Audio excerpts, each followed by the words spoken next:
How to fix add payment method not showing on Roblox.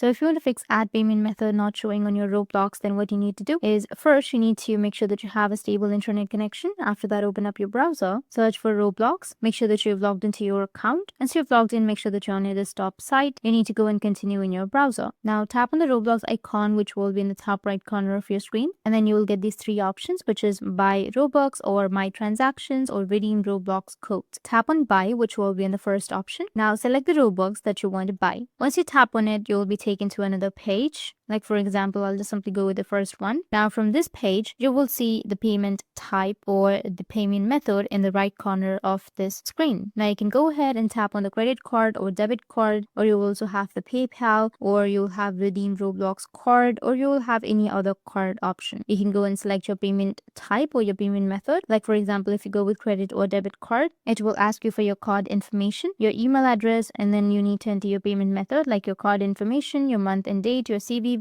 your cardholder name, and then your country or region, and then go with pay, which will be on the bottom. In this way, you'll be able to add payment method on Roblox. And if you have any questions, feel free to comment below. Thanks for watching.